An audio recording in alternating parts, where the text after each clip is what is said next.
नमस्कार।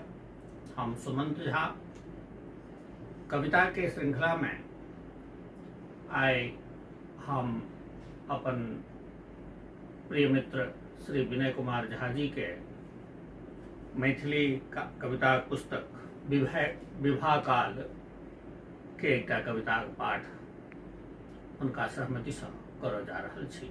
आशा करै छी अपने लोगन के नीक लागत।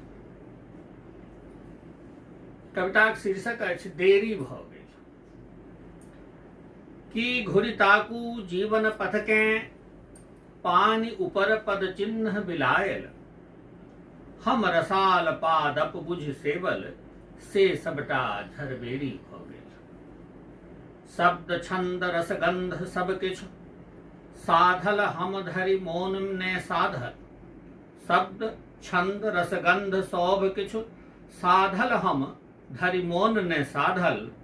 भटकल ही उझरायल कविता शब्दक तुम्बा फेरी भ गेल। आखर आखर ब्रह्म जोगा को कविता मंत्रक सृष्टि कैल हम, भावहीन निष्प्राण मंत्र में दग्धाक्षर केर ढेरी भ गेल। जोर घटाव गुणाभागक कंठस्थ सूत्र मिझरायल तेनाजे, हासिल में शून्यता बाँचल बाकी तेरी मेरी भ गेल।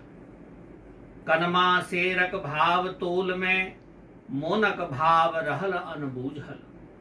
कनमा शेरक भाव तोल में मोनक भाव रहल अनबूझल। उसरल हाट बाट पुनि धेलो काल चक्र केर फेरी भ गेल। सेवा त्याग तपस्या भावक संकल्पित अभिमान पोसै छी। मुक्त होबक संकल्पे हमरा आइ पैर केर बेरी भ गेल। गीत गवैया साज सजिंदा संजुत सब किछु रंग महल में, बिना रियाजक विषम कंठ सँ शांत गीत रणभेरी भ गेल। मानव बनब भेल नहीं संभव अछि देवत्वक प्रबल पिपासा। मानव बनब भेल नहीं संभव अछि देवत्वक प्रबल पिपासा। अंत समय लो हाथ में गीता की सुधरब हम देरी। नमस्कार।